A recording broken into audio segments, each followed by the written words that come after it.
I'm going to pass the mic over to Alan for the intro and kind of to dive in so that we don't take up any more time. We definitely want to hear all about this job seeker toolbox. But feel free to join in the chat, pop your questions into the Q&A, and I'm going to go ahead and hand it over to Alan to take it away. All right. Hi, everyone. I'm Alan Natachu. I have nearly 2 decades of experience in learning and development. So recently, I was laid off from my employer back in January, February, March. And I've been looking for a job since. And this is some of the things that I've learned in this job search. The last time I looked for a job was in 2019, and the landscape for searching for a job has totally changed with the event of artificial intelligence, coming into play, as well as COVID. A lot of things that used to work in the past no longer really apply now. So let me go ahead and share my screen, and we'll get this show on the road.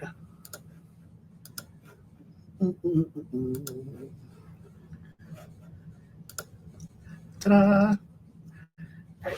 So I want to make sure that we can share a screen. I don't know why it's coming in so dim. Usually it comes in all right, but now it's coming in dim. So I guess we're going to have to roll with it. All right. So today we're going to be talking about searching for new opportunities, making your resume easy to ready. That should be easy to read. Got to spell check that. Got to check that out. Showcasing how to showcase your portfolio pieces and interviewing the interviewer. So I am currently looking for opportunities. If you're here, you're probably currently looking for opportunities too. And I hope that what I share will be of benefit to you. So first thing we're going to talk about is searching for opportunities. Now, there are a lot of places where you can search for different opportunities, like Indeed, Monster.com, and all those other places that you can search for. But there's a hierarchy of where you should apply. It doesn't matter where you find the position. What matters more is where you apply for a position. When you apply to places like Monster, LinkedIn, third-party websites, they tend to go to the third-party website and they're held until they are ready to be delivered. When you're applying for positions, try to look for the company posting. Go to their website, find the listing, and apply there. That will help you at least get your foot in the door. Someone will review your resume.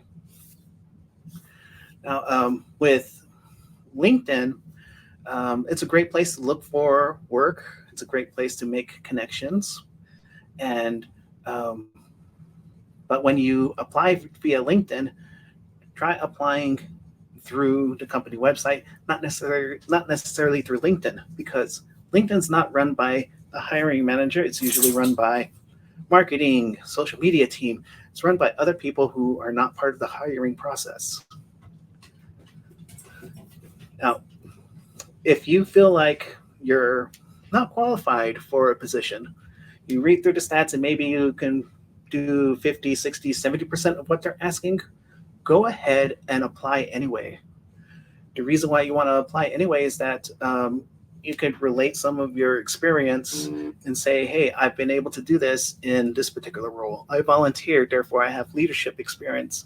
I gave presentations at my library on technology for seniors for the last few months. I have facilitation experience. You could leverage those that way. Now, searching for opportunities, we talked about going to third-party sites, LinkedIn, company pages, but what is the number one method of landing a position, landing a job? Well, that is through networking. Networking is the number one way of getting a position. You got collateral with somebody, and you're able to say, hey, I know this person, they can vouch for me, or they could say, hey, I saw this, I thought of you, you might want to go and apply. And what I want everyone to do now, I see that we've been doing it for a little bit, is to copy your LinkedIn profile, paste it into the chat now. so that we can all be connected and we can all share opportunities as they arise. So I'll give everyone a moment to do that.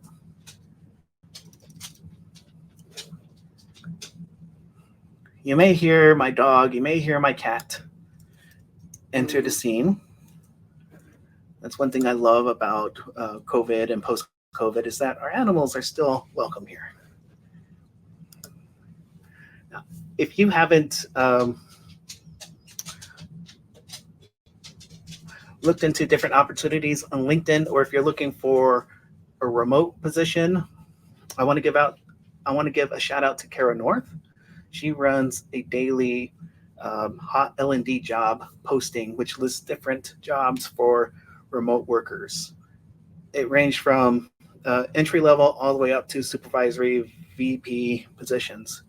And if you don't know where to look, here's one I just pasted into the chat. This was yesterday's edition. So if you don't know Kara, follow her. She has a lot of great advice.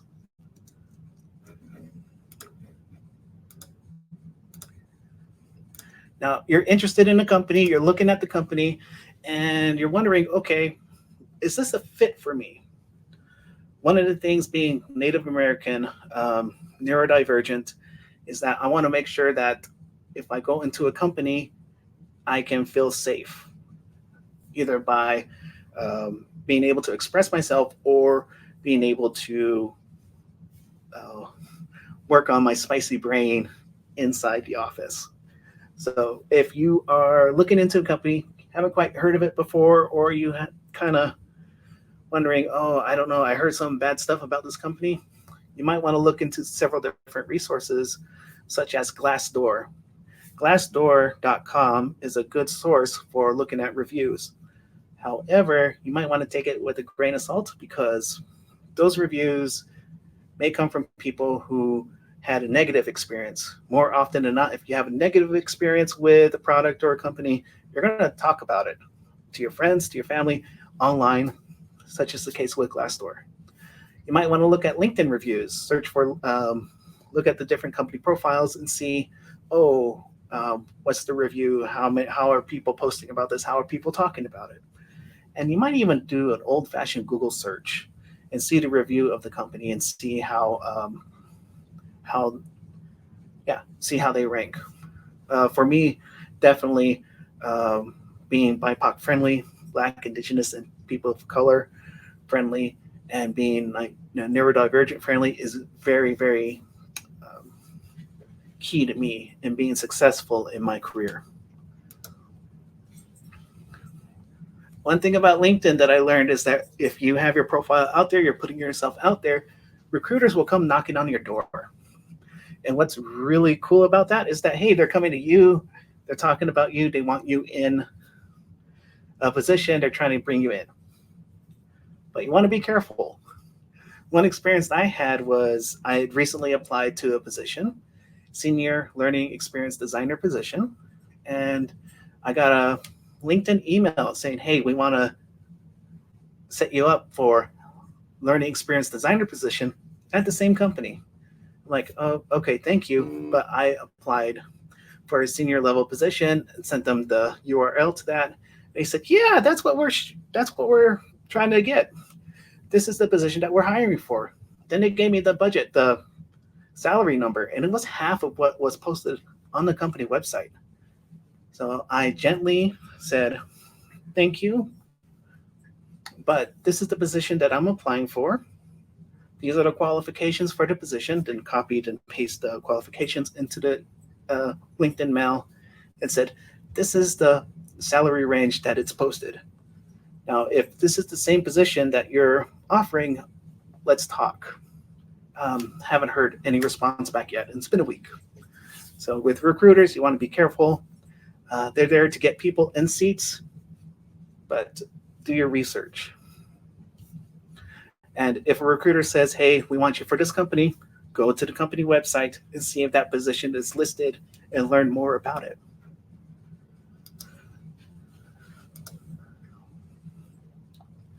Right. So we got choices of companies to apply to. We're trying to look for how how to submit a resume, how to format a resume. And then we go ahead and close this out. Then we check the chat before I move on. Okay.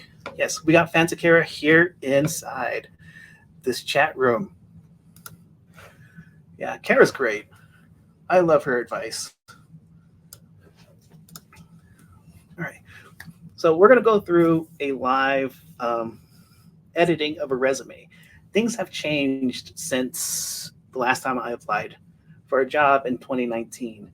It used to be that you would have more fancy resumes, graphical resumes. But when you submit a resume online, it's not going directly to a person. It's going to an ATS, applicant tracking system. And that will scan your document, your PDF, and let you know, let them know, let the employer know this person's a good candidate, or this person may not be a good candidate. And what we're trying to do is optimize our resume so that it could be read by the ATS system and get your foot in the door. So right here's my resume. Oops, I got my caps lock on. Let's see it. I got certain sections highlighted because I want to talk about them. I'm approaching an age where I'm not quite there yet, but ageism may play a role in the application process. So I want to be sure that my information is up to date as well as my employee history is up to date. I'm only going to provide 10 years worth of employment history, excuse me. If you go past that, it may show things that may not be relevant. Like back in 2007 through 2009, I worked for Apple. That's really cool to have on a resume, but it's not Apple of today. It's in the past. So I'm going to get rid of that on my resume. Another thing that I want to potentially get rid of on my resume is my street address. Now, being Native American, there are certain perceptions about our people. And I'm here to say, nope, probably got it wrong. Come talk to me. We'll talk and, get things straightened out. But if you post your address on your resume, it may introduce recruiter bias, hiring bias. They may look at that address and say, no, this person's from so-and-so, they may not be a good fit. This is totally optional, but you can't remove your address from your resume. You do need to have your email, your phone number, and your name listed in the top left corner of the resume. That way they can immediately see who you are and how to contact you. You don't want to keep that information at the bottom in a footer, off in a column, whatnot. You may notice that this resume doesn't have any columns. It's pretty straightforward. ATS systems, they can't handle columns well. So if you got all your information and some cute stuff on the left-hand side of a resume and all your work stuff on the right-hand of the resume, the ATS system will read the first column left to right and skip over to the next page.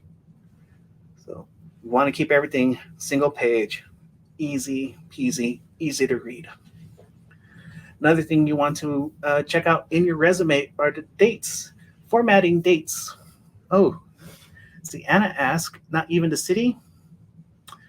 You can incorporate the city, but that's part of a address. And I could leave that up to you to see if you would want to do that. If you're going to keep the city, you might as well keep the address. Now, formats of dates. You want to make sure that they're formatted correctly.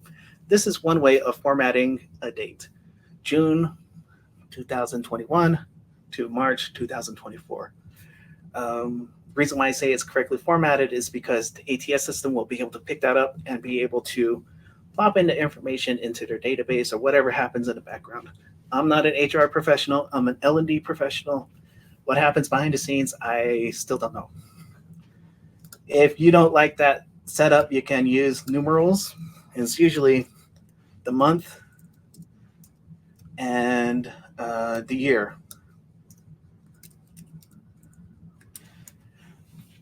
when typing in months, you don't want to leave a single digit. It has to be 0 digit. In this case, 06 in the full year 2021. And we could go through and do that. Correct all these. I'm not going to correct all these because we're crunched for time. Another thing that ATS systems can't handle are multiple positions within the same company. Like, I am a learning experience designer, but I was also a technology training coordinator for Madison Area Technical College. When I run this through ATS, it totally freaks out and can't really put stuff in the right places. So if you have multiple positions, you would either list them individually, like I did before. Bring that up with a learning technology partner and learning experience designer, or go with your latest position with that company, your last position with that company.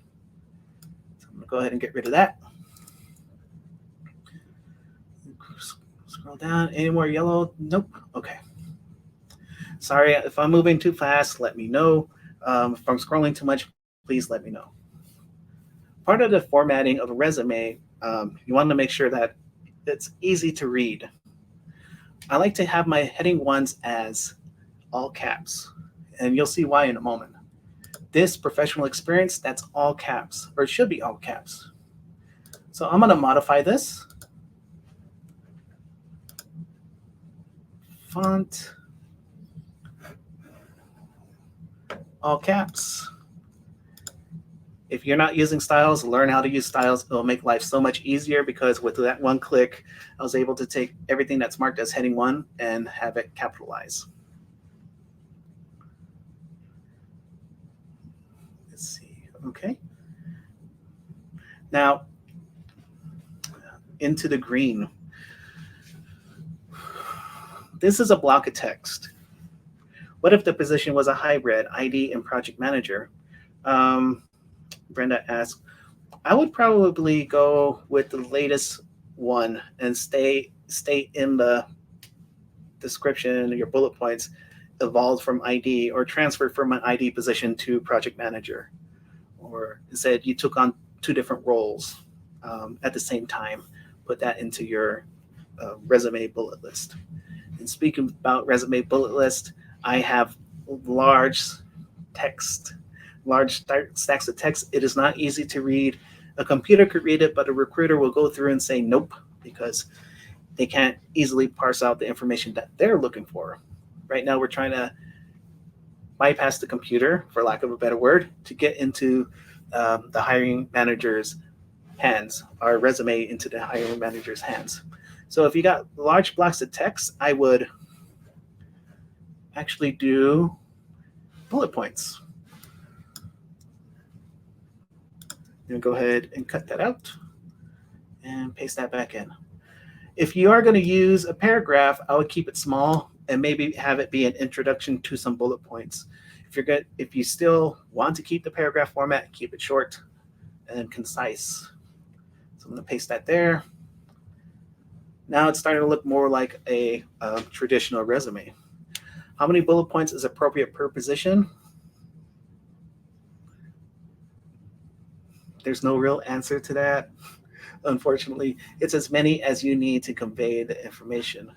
Now, you might want to take a look at your bullet points and see what's redundant. You may want to use a tool such as ChatGPT to condense your bullet points, and we'll go over that in a moment. And because it's bullet pointed, the person reading it can say, okay, I can see they did this, I can see they did that, and they can kind of glance over. Because when you're one of 100, 200, 300 applicants, the hiring manager has a lot to review, and recruitment has a lot to review. So you want to make sure that your stuff is easy to read. Now, in the past, I worked with Apple, also worked with Edgewood College here in the Madison area, but I'm going to go ahead and remove that here because that's about 10 years past. You can go up to 15 if you're looking for a senior position, but 10 years definitely out the window. Okay, Santa Fe Institute of American Indian Arts, where I received my Bachelor's of Fine Art in Creative Writing. This one, I received 2 degrees from that, but I'm going to only list the highest degree that I earned at that institution. And I am going to get rid of the dates here because I am worried about ageism, age bias. I'm getting closer to that age where that's becoming more of a concern for me.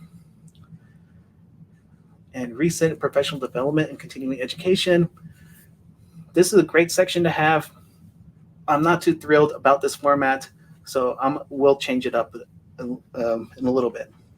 Just make note of this format, how it's just dark text with regular text. And under skills, it's good to have skills. People are really looking for soft skills. So if you got a lot of customer service, if you got a lot of teamwork, that's good to include on your resume. Now, I thought it would be a good idea to list, oh, these are the really good skills that I'm good at. These are skills that I'm okay at, and leave it at that. But that's too many skills. I have advanced knowledge and intermediate knowledge. I'm going to cut out the intermediate knowledge because I want the recruiter to look at it and say, okay, these are the skills that they want. And if you're looking at a job description, you might want to take a look at what the skills that they're requesting and put it in here if you fit that skill. You don't want to lie on a resume. A resume is a legal document. And if you lie on a resume, that can get you removed from the system and blacklisted by that company. So we got all that going for us. Now let's take a look at how it's formatted with all those different things together. So I decided to remove my address from the resume. I've had everything sorted, formatted the way that I want. My positions, years, the bullet points for each position. This one I could not get into one page nicely and start on the second page. So I'm going to let it spill over at a place where it seems like it would be okay to break. At the end of this paragraph with bullet points. Education, Institute of American Indian Arts, list of recent professional development. I turned those into bullets because it will be easier to read. To me, when I was looking at that, it seemed kind of harsh. All that bold text with wording underneath, multiple bold text so close together, it just seemed a little much. Condensed my skills, and I still kept my interests and activities. Interests and activities are optional, but it's good to include because it gives them an idea of who you are as a person. Like, yes, I love to play Dance Dance Revolution, and yes, I love to collect rubber ducks. Fun fact about me. Ooh, a summary. Question about a summary. If you are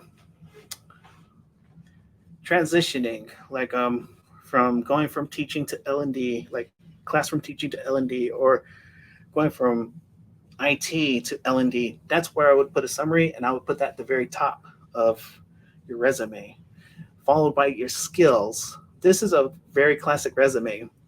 I forget the name of it, but I'm going to call it a classic resume, chronological resume. That's it. It shows you where you worked, what skills you have, so on and so forth. But if you don't have the experience and you're trying to land a job in a different field, that's where I would put that summary at the top, followed by your skills. That way you can have a skills-based resume, which will highlight this is what you have to offer if you were offered this position. Now we got everything formatted here correctly. That's great. We need one more thing, and people don't really realize this one last thing. But let me open this up. You need a text version of your resume, plain text version. I just copy and pasted this and cleaned it up. Remember when I said I wanted my heading wants to be all caps?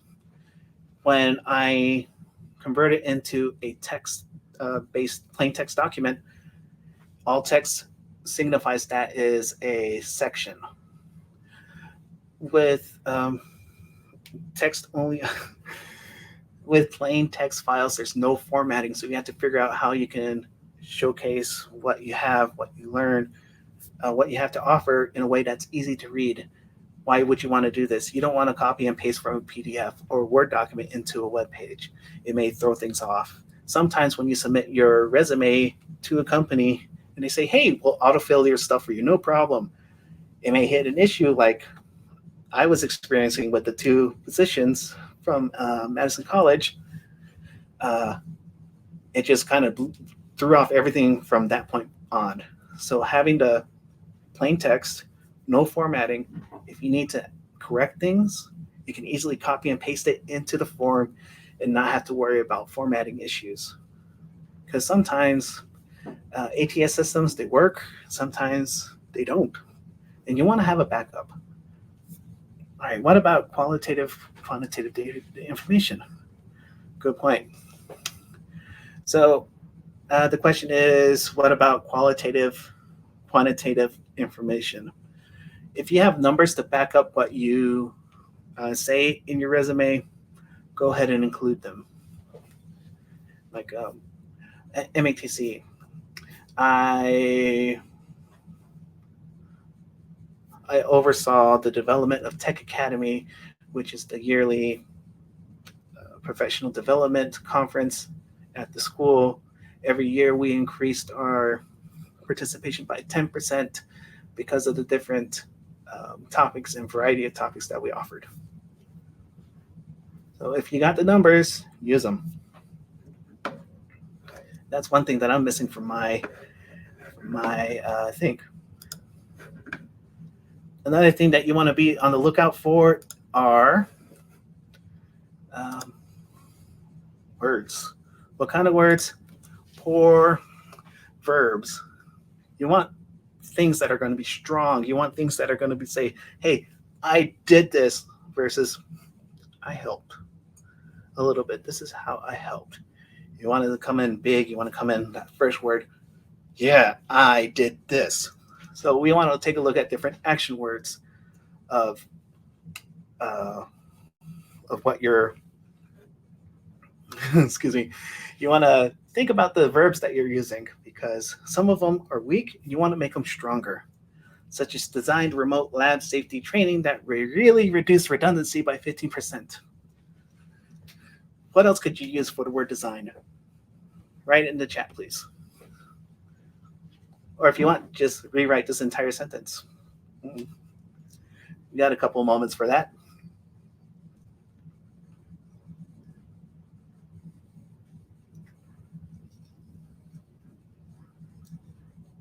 Developed, created, executed, that's a good one. Implemented, another good one. Spearheaded, I like that one. All right, here's another one. Worked with subject matter experts to identify learning objectives and create content that is pedagogically sound, and aligned with organizational goals. What can you replace with worked? Collaborated. A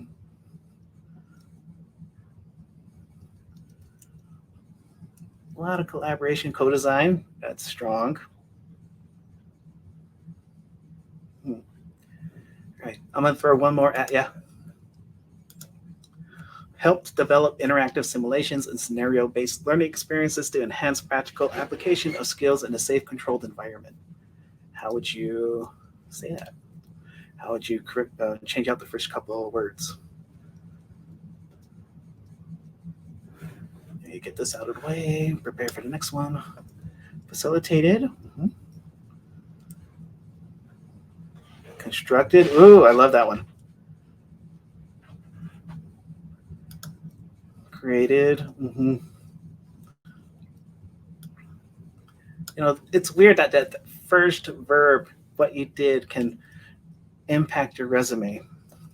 And if you're having trouble with this exercise, there are places that you can go to see what could be replaced.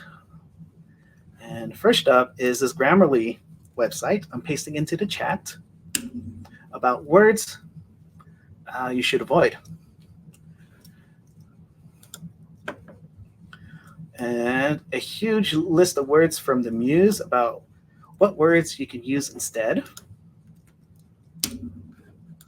and MIT's resume action verbs. I like MIT's one because not only does it give you a list of words, but it breaks it down by industry. So if you're looking for something in financial, if you're looking for something in education, it gives you those different verbs that will help you out. Let's see. All right, there we go.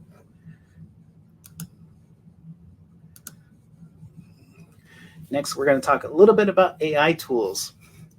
Now, this is something that really amazed me as I was creating my resume, as I've been working on my portfolios. Like, wow, this is something that is changing the way that we work. I am hesitant in using AI tools because I am not represented in the data. I am what you would be considered statistically insignificant. Less than 2% of the total population. Whenever the big like research comes out, usually Native Americans are not included in that research. So it's very hard for me to trust this tool that will take the average of data and present that. That to me is a personal bias that I'm trying to work over, and I'm trying to recognize the importance of AI. What AI is really good for is looking at patterns and looking for different, looking at patterns, looking at different things and finding similarities, finding areas where you lag. So if you give me a moment, I will pull up some AI tools. Cover this up. Now, this is a paid service. I am paying for it. It's called Resume Worded. It is a great tool because it does go through your resume and it gives you pointers on what could be made better. When you pay for the service, it could go through and see what you're lacking and what you're good at, such as, okay, that's good. My soft skills is off the charts 100%, but it says my impact is not great and telling me why. I don't have much numbers. I need to go through my resume and add numbers to it. Weak action verbs. I've been very big on that, sharing these different resources with you because that is a common fault. And verb tenses, in the past, in the present, in the future, you worked in the past. This is your past work history. You want to keep it in the past. Everything ED. And I thought I had ChatGPT up. Oh well, let's go ahead and pull it up. Now, I was working with this earlier today. I was like, whoa, no way. Because I've played with it before.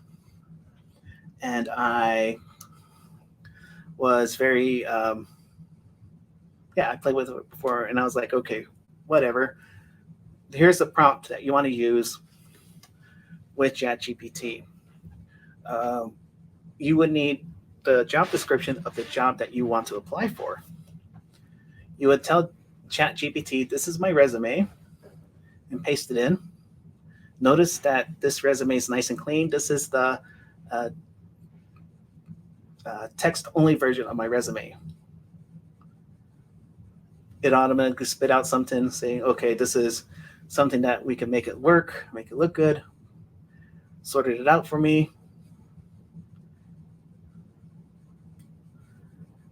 And then I tell it, this is the job that I'm applying for, and paste the job description inside of it. And it goes through. Sorry, I'm scrolling kind of fast. And it kicks out a resume that's built around that jobs description. You want to be careful, though, because you don't want to misrepresent yourself. You want to read through what it kicks out to see if it's something that is true to you. So it's giving me all the information about how I could apply to this position and how my resume is optimized for that. But then I asked the third question. Let me go ahead and go down. This is it. Highlight 10 key skills or requirements from the job description that my resume is missing. So here are the prompts. 1, this is my resume, copy and paste your resume into ChatGPT.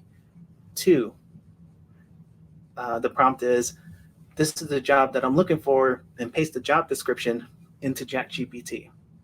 3, tell ChatGPT to highlight 10 key skills or requirements from that job description that my resume is missing. Remember to always go through and look at the results because you don't want to misrepresent yourself. And it kicks out something nicely. It tells you what you're missing, and then it updates your resume accordingly. Pretty cool, huh? And when everything is done, I like to say, thank you so much, ChatGPT. I like to be cordial with ChatGPT because if you're nice to ChatGPT, it gives you better answers. Or at least that's the rumor that I heard. Doesn't hurt. Plus, helps me feel like I'm building a relationship with this device, which could be good or bad. I don't know yet. So we learned about a ChatGPT prompt. We learned about a paid tool, resume worded. Go ahead and put this aside for now. And get back to our presentation. Now, I'm going to blow through these next things fairly quickly because there's a lot of ways to create a portfolio. There's a lot of methods of sharing your portfolio, but I want to share a couple of things that would really benefit you. Let me go ahead and pull that up. All right.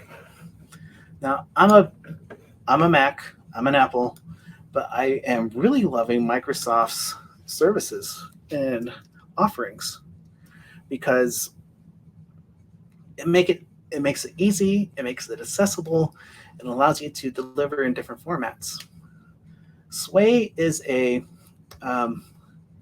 website builder, for lack of a better term, presentation device, but it allows you to create these interactive online websites that you can add content to. If you want to share a PowerPoint presentation, you can embed a PowerPoint presentation inside of here. You can embed video. It makes it very easy to use. And the reason why I like using it is because not only can you take a look at this and see the visuals for this, you can change out the layout so it's optimized for you. It's optimized for computer, mobile, whatever device that you're working with. And it has an accessibility view. So if the animations are bugging you or you need something that would work with a screen reader, it creates an optimized version for accessibility.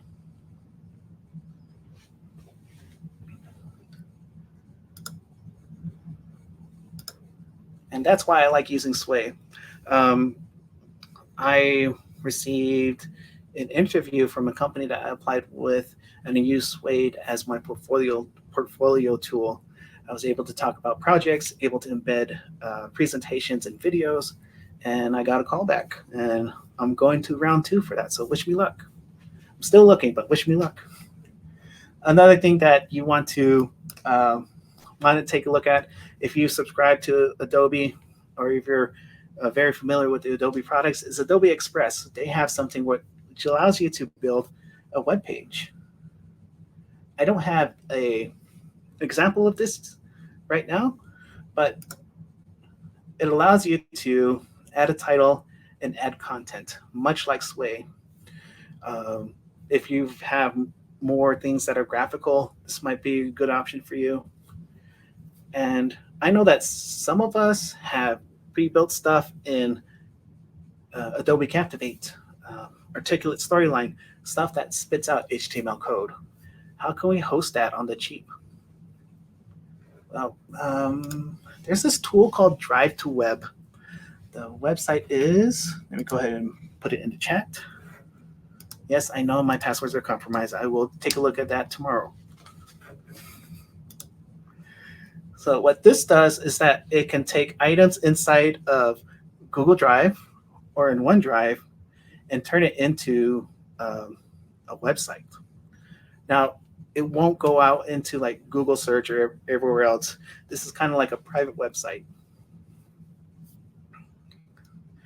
L&D samples in Sway? Ooh, okay. I can do that. Give me one moment. Am I signed in? Okay, let me go here to the side.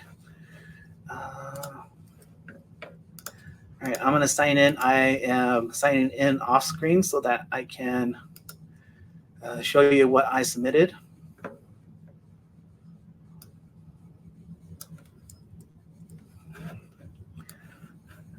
So this is the back end. Let me go ahead and hit design.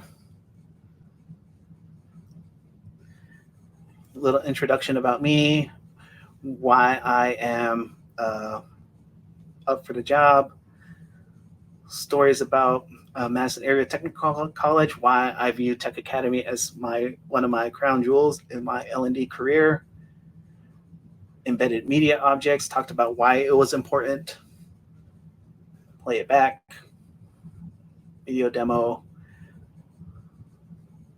AR demo. Oh, that was such a fun time. I really loved that. And learning objects, well, you know, I did a lot of fun. This is for a learning content developer position, so I had to pull out a lot of video examples, a lot of audio examples, and showcase, okay, this is what I can do. And also I had to showcase, this is stuff that people can learn with, such as this one for students, go with the flow, how to write a college paper. This is shown every year for students going through the Learning to Learn Camp program at METC.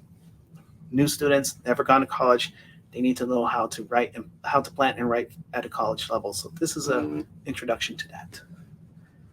So that's what I did. That's my example. If you go into Sway website, they have other examples as well. Go ahead and minimize this.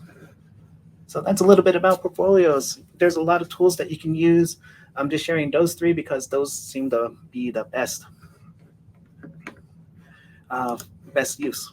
All right, we're running out of time. We got 10 minutes. I want to save like the last 5 minutes for Q&A. So, all right. You researched the company, submitted your application. Now you got an interview. What questions should you ask? There are a lot of resources about what questions you should ask. I've reviewed some, and these are the ones that seem most beneficial to get the most information about the company you're going to potentially work for. First one is, why is the job open? This lets the hiring manager tell you, why it's open. It gives you insight as to if this is something that has been open for a while. Maybe they don't have someone who could fit the position. Maybe they're looking for that unicorn.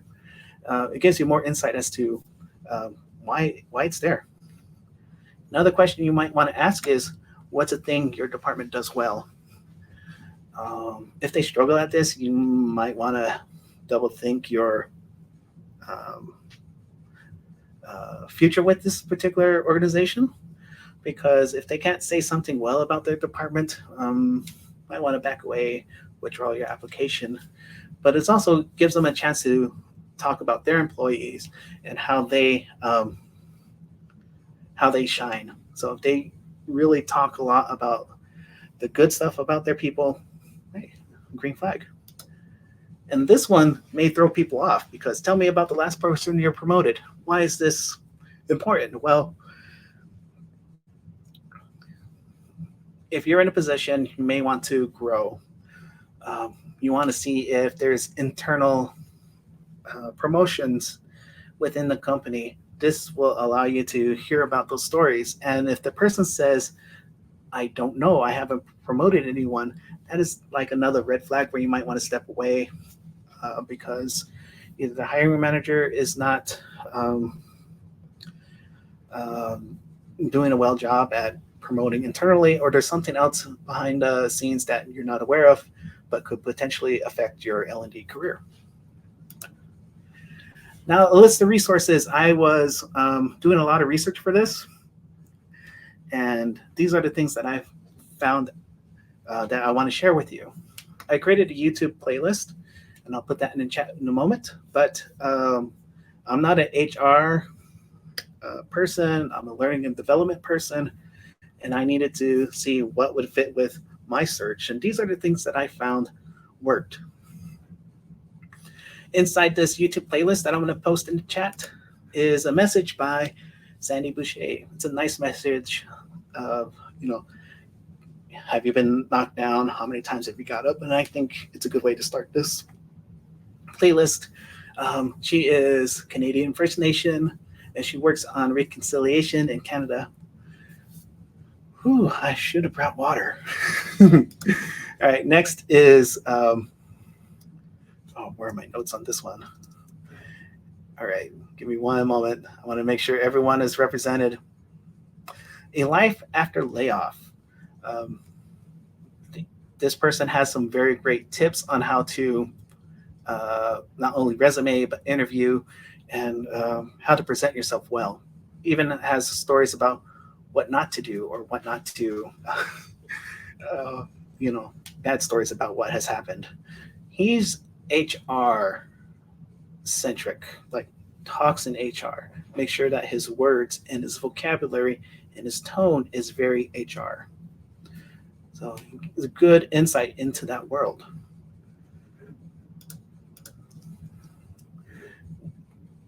Let's see. Shauna Cole, she's a Canadian. She does something more. She talks about overcoming bias. She talks about recruiter bias, hiring bias. And I find this interesting because, my name, Natachu. You look at that, it doesn't spring to mind Native American. It can mean something else. It can mean other things. Because of the way it's pronounced or the way it's spelled out. Some people may not like that last name and put me off to the side because that's unconscious bias. And she talks a lot about that kind of work. I hire a very good video on why you should apply even if you're unqualified, because you got a lot of skills that can transfer over.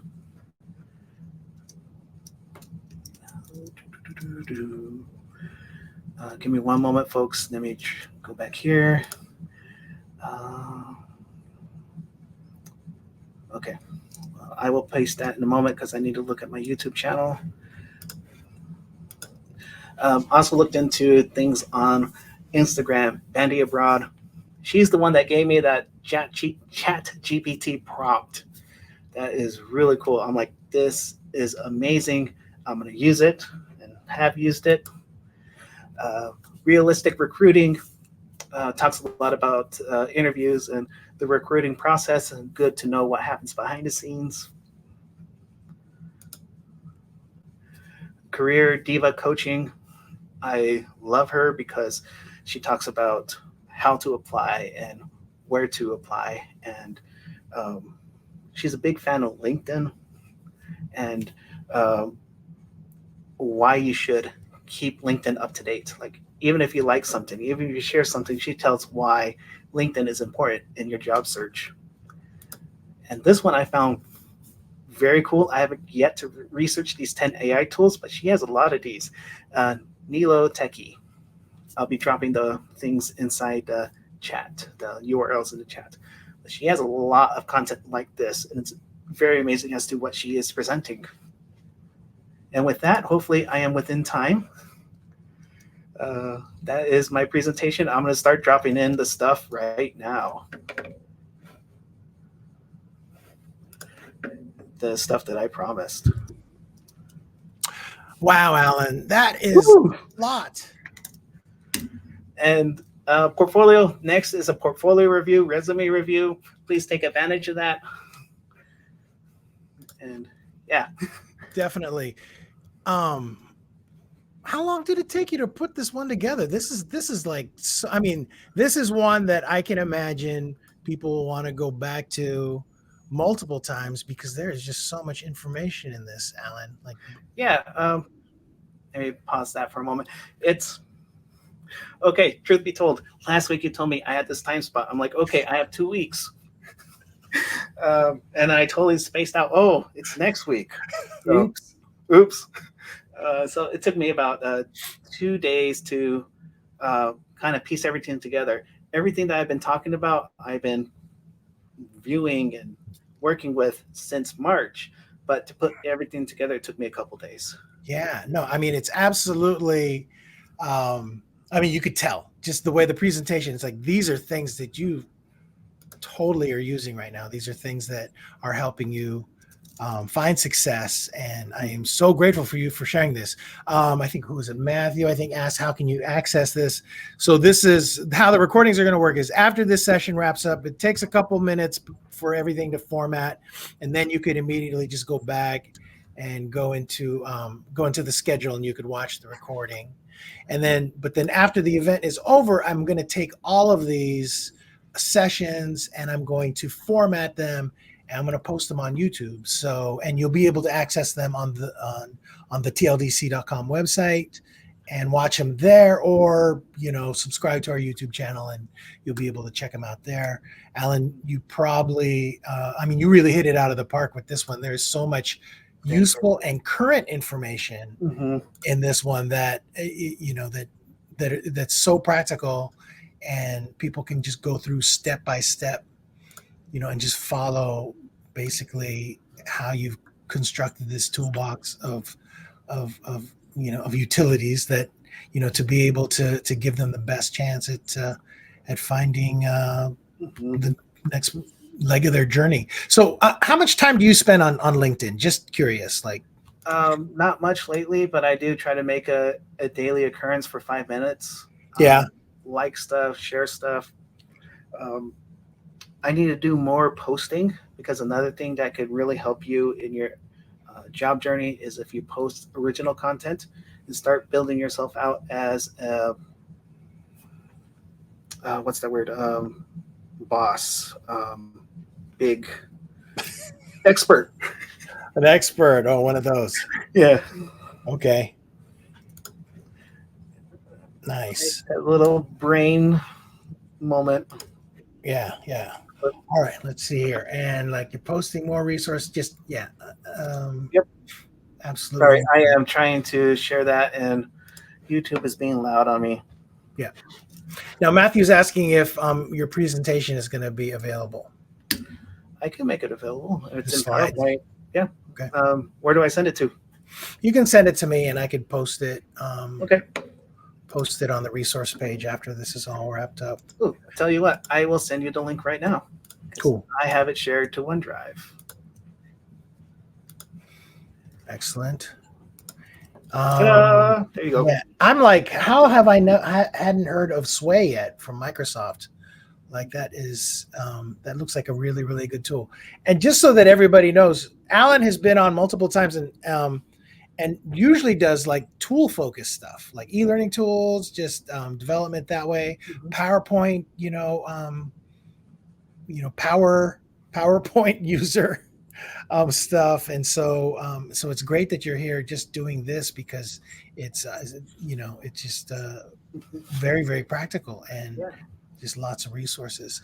All right, everybody. So I'm going to wrap things up, but please don't miss the next one. I'm so excited about it because it's a really, really different format for us here at TLDC, where we're going to have a group of panelists. We have 4 panelists, and then we actually have, I think, 5 individuals who are willing to be in a session and let these panelists sort of take a look at their resumes or portfolios and sort of offer tips and tricks. It seems like, Alan, you would have been great in that one too. But we've got the panelists are fantastic. Allison Sollers, Rebecca Prigine. Let's see, it's Tanya or I can't remember. I'm sorry. I don't remember how to pronounce Tania, maybe. And Christine Thomas going to be the panelists in that next one. So everybody, please come back. I'm pretty sure that one's going to be amazing because those types of sessions that I've seen in other industries and other places are always really, really fun. So hopefully we'll see you there. And with that, I'm going to go ahead and close this one out. And thanks again, Alan. We'll see everybody in the next one.